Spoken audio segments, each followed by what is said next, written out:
cipher.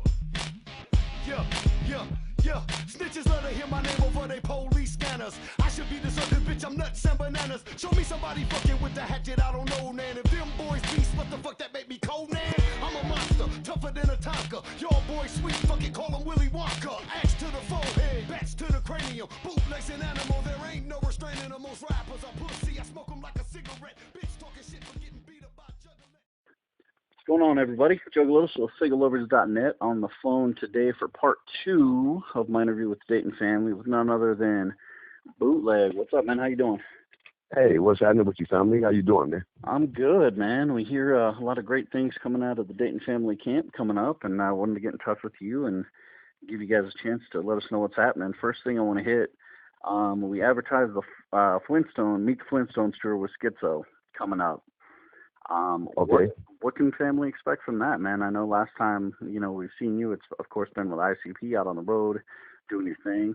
What's a little bit different about this one than the last tour that you guys went on with that? Well, with this one, man, we have an opportunity to really perform more of the music, man. We'll be able to give them a more diverse show, at the end of the day. Yeah, we can, we have more stage time, and then we want to hit more locations this trip, too. You know what I mean? And, we just really want to put on the show and get up close and personal. Like the first time we went out with ICP, we just want to get up close and personal with the fans and, shake some hands, man, and kick it with the fam, man. That's what we want to do. Definitely. And back in 2009, when you guys went out with ICP, that was a hell of a way to debut with the Juggalos. What's your opinion on the fam, man? Did you enjoy that tour? And, of course, the fan base follows you guys pretty heavy, so. It was a life-changing event for me, man. As the stream probably mentioned, that was our first time ever being on the road. Out of all the years we've been making music, that was the first tour we ever been on, and it was life-changing, man, for me, man, just seeing all the love and support all over the country, man, that we had. And then it was a blessing, man, and we appreciated, being accepted in that world. That's a hard world to just come step into and get, open arm treatment. You know what I mean? You got to earn that. And we felt blessed just to be honored, man, just to, have that love, man. Definitely, and it's something that a lot of artists can't do. They can't cross over and get that respect from the fan base because they don't give it, and I think that's where you guys were a little bit different. You came in with that respect towards the fan base and didn't kind of have that inflated ego, I guess is a good way to say it. Definitely. When you guys debuted in '93, you started making music, started doing your thing. ICP was blowing up. String said you guys really didn't know a lot about ICP back then. But Detroit was kind of an evolution for horrorcore. What was your roots in horrorcore prior to kind of making music and doing your own thing? Well, see, actually, man, when we started doing music, I never really labeled it, period. I've always been one that just created music that made me feel good. I mean, I left it up to the people to label it what they wanted to call it. I've never just targeted just to say I'm going to go in there and make a song that feels this way. I just go in there and I do music that feels good to me, and hopefully there's millions of hundreds of thousands of people that feel the same way I do. That's the way I look at it. My approach is just make something that feels good to me first. For sure, and I think that's the way that it needs to happen. Now, getting back to your work, your last solo project was The Product in 2005, if I'm not mistaken. Yes. I hear you have a new project that's coming out. It's going to be one of the first things released by that camp since leaving Hatchet House. What can fans expect from that solo project? Oh, man, it's an incredible piece of music, man. What I did, I wanted people to feel the maturity, man, and the growth, man, that to let them know that I just ain't been sitting still and not doing anything. It's a diverse collection of songs, man. I tried to cover as many bases as I could. I want people to see my range. I'm getting a little older, and I just want to open up to people. I think this is one of the most revealing albums I've ever done. And it's in a 2-piece series. I'm going to do 2 pieces. I'm going to do an EP and a 22-song mix CD, too. And I'm going to drop them both at the same time. Yep. 22 tracks, you say? Holy cow. Yeah. Man, we're looking forward to that. Now, I know String said he has a solo project after that coming out like May, June next year, and then we hit the Dayton Family. Yes. What are you guys working on? What can we expect? Is it going to be similar to the Charges of Indictment album off Hatchet House, or is it going to go more back into your more old school like style roots? Well, what can we expect? Yes, I think we're gonna do a little bit of both. I feel, man. I think that that experience, really kind of, just to be 100% honest, limited us creatively. We didn't really have as much say so as we would like to have. Okay. And now that we got the reins back, that we can go in there and just create the music that feels good to us, man. That's the best way I can put it. Definitely, and that's what a lot of guys do when they kind of break away from a big label, like that. And it's nice to hear that you guys are getting back to that roots. Now, yes, I did touch on a couple of things about Flint, Michigan, your guys' hometown.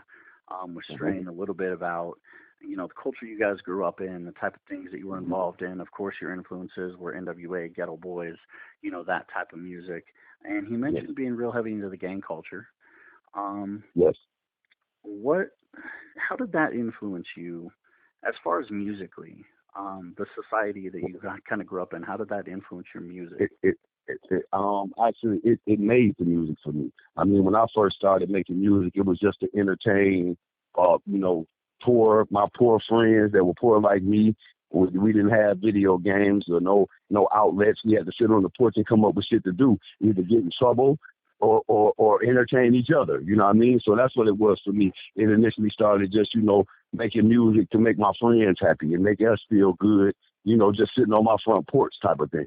Okay. And Flint, Michigan, man, if you can make it in Flint, you can make it anywhere. And that's something too that I love, man. When I went out on the road with the Juggalos and I saw that they were survivors, man. You could drop them off anywhere and they could do their thing, and that's how Flint made us. That's why we were able to, when we went to the gathering, we was able to just get in the crowd and go sleep in the tents, and we was out there hands on, and that's why we was able to do it, because that's the life we lived anyway. I mean, that wasn't, it wasn't a shock factor for us. When I saw it, I felt at home. You know what I mean? I felt like, shit, this is what the fuck I want to be, out here in the crowd. I want to do this. You know what I mean? Definitely. Now, the other thing I touched on with Flint, being more of a gang-ridden type city, growing up in the area you guys did, coming into music, NWA, Fuck the Police, it was a really rap against police culture back then. Yes. Now, today, we see that amping up again. Not necessarily the African-American culture, but the hip-hop community ramping up and kind of battling the police. How do you feel about that situation, having been through it once before? I'm gonna say this here. Now, I'm like one of them. What I'm going to tell you is something I don't think two people in the world could ever say. I mean, it's maybe a few out there.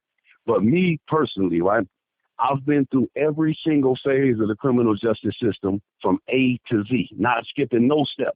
I've been to juvenile detention. I've been in juvenile boys home, Maxie Boys Training School. I've been to boot camp. I've been on juvenile tether. I've been on adult tether. I've been on adult probation. I've been to the county jail. I've been to state prison, and I've been to federal prison. I've been through every single phase of the criminal justice system. Right.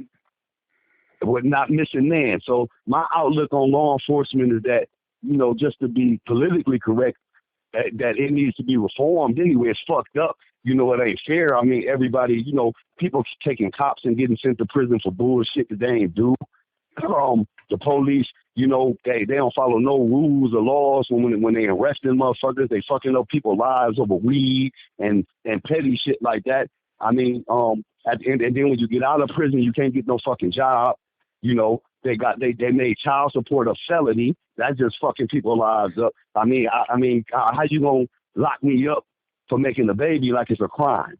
Right. You know what I mean? So, I mean, the whole criminal justice system is fucked. It's designed to destroy lives.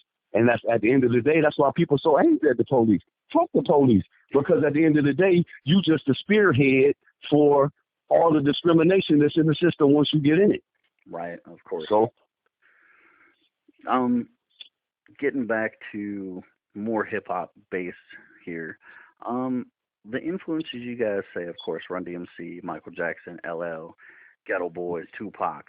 What kind of influences outside of the hip-hop and rap culture did you have growing up? Gangs. At the end of the gangs, man. At the end of the day, man, I became a gang member, active gang member when I was 14 years old. All my family, my family and friends were all gang members, and actually it was more of a survival. I mean, coming up to Flint, either you was associated or affiliated with something, or either you were the prey or you were the lamb. And I've always been one to be I always been one to be the predator, man. I was never gonna be preyed on. And Flint was a predatorial city. It still is to this day. If you weak, they're going to eat you. And Flint, you're going to be the second poorest city in the country. So every dollar down there, you can lose your life for every single dollar down there. Being affiliated with gangs, man, just taught me how to survive, man. I got a character and a demeanor about myself where I can see shit a mile away. I can see it coming. I don't step. I don't walk backwards. If you fuck over me, I'm through fucking with you forever. There ain't no going back. And I just live by certain principles. That's why I'm alive to this day. I've been in a lot of situations where I could have lost my life, and I learned from them, and I didn't make the mistakes no more. For sure. Now, along the same lines, you hear a lot of mainstream hip-hop artists kind of talk about things like that. A lot of it comes off really faked and forced, and some of it's for real. Mm-hmm. What are your thoughts on the current status of mainstream rap versus, let's say, underground rap? Because a lot of our fan base tends to feel underground's where the real hip-hop lies now.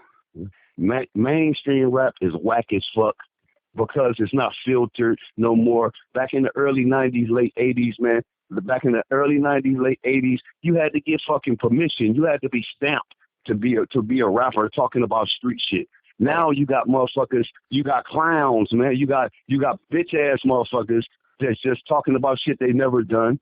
Then everything is singy now. Everything, like, we gotta accept this shit. The dress codes is fucked up. All the mainstream artists look like girls to me. The shit just sauce. And then anytime you try to bring some real music into the picture, talking about some thorough shit about what's really going on, they box you out. That's why the Dayton Family never hit it big mainstream. Like, we've never been accepted and appreciated in that world because it's raw.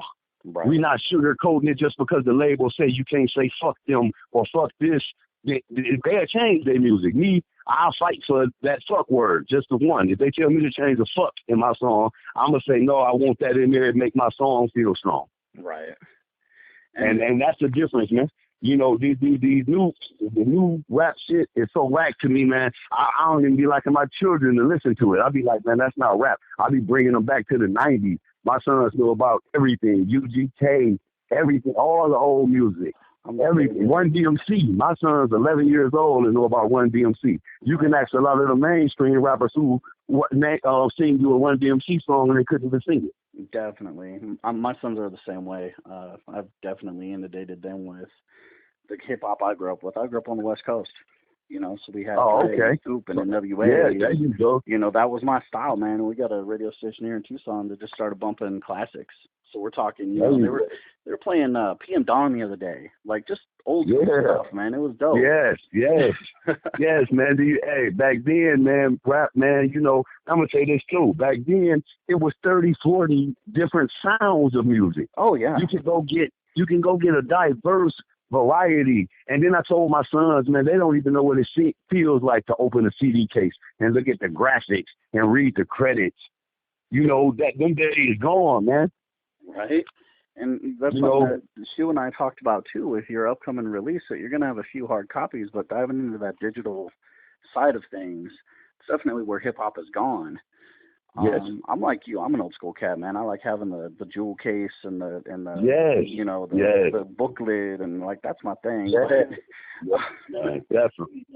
Yes, man, and that's the problem too, man. A lot of these artists, man, that's out now, the people that's listening to their music don't even know them, and don't know nothing about them. Don't know. That's why they can say anything to them. They can tell them anything. Right. You know what I mean? Because they don't know him. Back in the 90s, you knew your rapper. You knew what type of charges he been caught in his life, what struggles he's been through, how many times he got shot. You knew. You know what I mean? For sure. Yeah. Nowadays, they don't even know it, man. Now, in the underground, we, as a fan base, we kind of pride ourselves on knowing our artists a little bit. And I think as far as a subculture, it's, to me, the most old school in that aspect. when you guys came over and toured with ICP and felt that love, you got in a crowd, Mm-hmm. was it kind of like reminiscing back to those old days? Oh man, listen, man, listen, man, being out there, man, and I'm not just saying this because I'm interviewing with you. You can check any interviews I've done since that tour. Anything I've ever said, check any quotes, Google anything I've said since that tour. That was the most incredible feeling of it, just acceptance that I felt in my whole tenure rapping, period. I mean, it was just so, man, real. You know what I'm saying? It wasn't no fake shit. It wasn't that shit that you see, and in certain situations, man, you can go do shows and it's so corny and fake. It's not intimate. It's not personal, man. Just being able to sit with them and drink with them and talk, and they can tell you their life, and you can see just how much alike we were. You know what I mean? Even though, we've going through the same struggles, man. And that's what I appreciated about it, man. And, a lot of people had quorums with us about mingling and jumping in the crowd and being out there. And that's something I don't regret we did. I'm glad we did that because it gave us an opportunity to really get to know the people, man. For sure. And, of course, you guys have been at the gathering of the Juggalos. It's kind of our mecca, if you will. Mm-hmm. Yes. Tell me about your gathering experience. But about what now? The gathering experience. Oh man, listen, man. When the first gathering I went to, I was in shock, man. For one, I was in shock about how liberating it was, man. That everybody was free. It didn't feel like my everyday life was so confined to being sneaky about what I do. I couldn't openly get fucked up. I couldn't openly scream. You dig what I'm saying? And when I saw so many people in one place freely screaming and expressing themselves, man, sexually and just free. And it fucked me up. I said, if my everyday life could be this, I would be the happiest man in the world. If I could live this free every day. Right. And we have a lot of fans that say they have the gathering hangover for months after leaving the gathering. Yes. Because of yes. What's the most fucked up thing you saw at the gathering? The most fucked up thing that I saw at the gathering. Yes, sir. Let me see. I wouldn't even call it fucked up, but like some of the most outlandish things I've seen when they bricked the old girl Tila Tequila when they threw rocks at the bitch. and that fucked me up. I said, damn, man, if you ain't showing no real love, they gonna see through it and fuck you up. And then I saw that type of treatment was given to anybody that wasn't real. Right. I don't give a fuck how big your name was. Everybody got hit with water bottles, man. It's just part of the game. Yeah. And then I saw the response to a lot of the big artists that I knew. I want to say their names, but it's a lot of mainstream artists that came to the gathering and they didn't know how to take it. These street guys too. These street cats. I'm like, man, nigga, you can't relate to this. They got hit with a bottle and walking off stage and shit like that. I was like, oh, your skin is real thin to be a street dude. Yes, sir. We got every year we kind of give a Bubba Sparks award as a culture to somebody at the gathering. Started with Bubba Sparks because he came out the first time and talked shit and got shit thrown at him. And left the gathering. But every year we kind of have a Bubba Sparks award. Tila got it one year, I believe. But it's like you say, we've had artists show up, mainstream cats that we didn't think would succeed, and they blew it away. Exactly. This year we had, I think, Flostradamus. He came out, which was kind of cool. Trap style, not really anything that normally goes there, and he blew it up. Loved it. But we had like Andrew W. You gotta be real confident, man, to come fuck with it. You gotta be confident and secure in what you're doing. I mean, if you realness gonna resonate wherever it's at. If you're a real motherfucker, you can go anywhere. But and they the Juggalos got a way of bringing the fake shit out you if it's in you. You definitely throw a lot of the bullshit flag, which is kind of nice. Yes. Getting back to your music, man, you got a video dropping next week, the week of Halloween. What's the name you're of the gonna video? love it. And it's called Problems. Yeah, it's called Problems. Yeah, listen, what I want to do, man. Just I was talking to my people, right? I want to get it over there to you, right? Before I drop it anywhere else. I'm gonna get it to you. I want you to review the song and the video before anybody else gets to. I want y'all to see it first because it all is dope to me. To me, in my opinion, it's dope, and I think it's something you're gonna feel, the song and everything, the video and the song. So I'm ASAP after I get off this interview with you, I'm gonna make arrangements to get the video and the song to you. Okay, that'll work. Yeah, Adam's got my info, so he can send that over. The tour that you guys are getting ready to go on, I've going to the Shoestrings page, I see it advertised, I see the response you guys are getting. Having been in the game as long as you guys have been in the game, is it nice to get that fan base still excited to see you hitting the road again? Yes, man. At the end of the day, man, if you think about it, we've never oversaturated nothing. I mean, with the album FBI, one of our biggest albums we ever made, we never toured. They never seen it's people out of state that's never seen us perform those songs before. Right. So I feel like they looking forward to something that they've never seen. You know what I mean? And then good music don't get old, in my opinion. I feel like, if you make good music, it's a lifetime worth of good music if you make it good. Oh, definitely. And I think that's part of that mainstream culture that we don't see. Like, I always talk to my kids. I'm like, the whip and nay is cool, but it's not going to be around in 10 years. That's right. It's a fad. Longevity doesn't exist anymore. That's right. You get those classics that come on, and everybody knows them classics. That's right. That's Vanilla right. Ice hits the thing, and people, man, fuck Vanilla Ice, but they're going to sing along. That's right. But you don't see that too much nowadays, and it's kind of sad to see that go away. What is your idea? Like, what are your thoughts on the progression away from those longevity type tracks? It's sad, man. I mean, I remember when early 90s, man, you would see a rapper and wanted to emulate them. There's nothing in the music game right now I would ever emulate. I wouldn't want my kids to emulate none of this goofy looking shit that they're doing. Right. You know what I mean? I at the time of having idols in the music game, it's over, man. I mean, everybody is a one song fad. You do a little hop around song. They play it 900 times on the radio to force you to like it. Yep. And then, you know what I mean? At the end of the day, it don't have no staying power. Right. It just don't. It just, like I say, man, I think if you speak from the heart, I'm just a person that believes in opening up and telling a person my problems, man. I feel like when you share your problems, everybody got some of the similar issues. I don't give a fuck if they're not the same as yours. Everybody got problems. Oh, for sure. So I feel like when you open up, man, and reveal yourself and let people know that I'm not just a star and I'm not flashy. I'm just a person like you. I do the same shit you do every day. I wake up and smoke something good, have me a drink, and I do the same shit you do. Right. That's definitely something that has been missing from music for a little bit. What are your thoughts on guys like Ice Cube that branch out, do movies, do some Disney films, and then come back with albums like Raw Footage? That's a little bit more of that raw, old school, from the heart type music.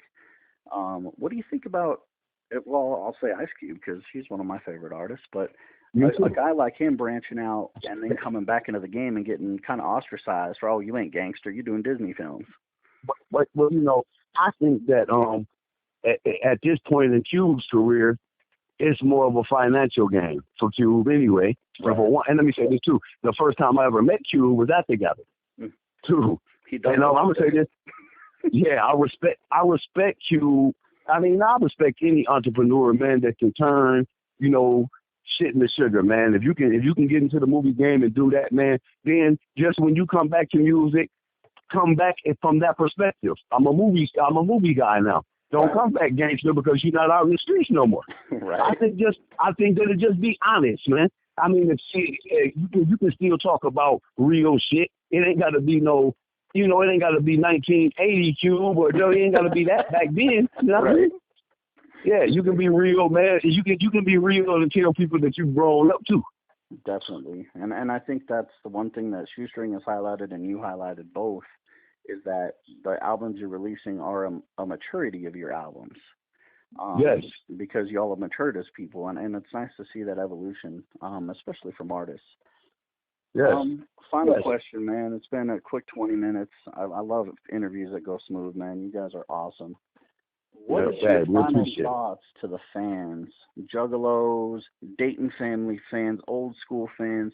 What are your final thoughts about what we can expect, what we can look for, and why should we come out and check out the Dayton Family on the road? Well, I'm going to tell you this. Okay, first off, I want to start by saying that I want to thank my fans for riding with me for so long and being supportive on everything that we've done. And I want to say this, that you can always expect quality music from us. We're not going to never cut no corners and give you just no rush shit. It's going to be something that we took our time with, we put our heart and souls into, and we're going to always give you quality music, and it's going to always be honest. Sometimes it might be brutally honest, but it's going to be us. It's going to be us every time, and you ain't never got to worry about getting no music from us that somebody told us how to make it sound or how to do it or, you know, what not to do. It's going every time you get a Dayton Family album, whether you like it or not, it's going, you know, it's us. Right. And I'm gonna say, when you come out and see us live performing, we're gonna give you a hell of a fucking show. We're gonna put our 100 into it. You ain't gotta worry about us standing up there, standing still, and just treating the people like they not out there. You can guarantee we gonna get out and mingle with you. We getting on stage, we trying to have a drink with you, take a shot, smoke a blunt with you. We trying to mingle. And we not never no backstage stars, man. We ain't no backstage rappers. We the type of cats that's gonna be out in the audience with you on the floor and showing the love, man. We're gonna reciprocate the love. So anytime you see the Dayton Family, just know we're gonna reciprocate the love. For sure. Man, we appreciate you taking time out of your busy day to talk to me, and I'm looking forward to getting that video. I'll definitely knock out a review and send it to Scotty to post up on the site. Thank you so much, Bootleg. We appreciate your time. It's been 20 minutes with Bootleg, Dayton Family Interview Part 2. They should both be posted tonight, hopefully, maybe tomorrow. But we'll get them up, and I'll make sure you guys get the links. I appreciate it, fam. Much love, and we look forward to what you're doing. Yep, thank you. With who? With the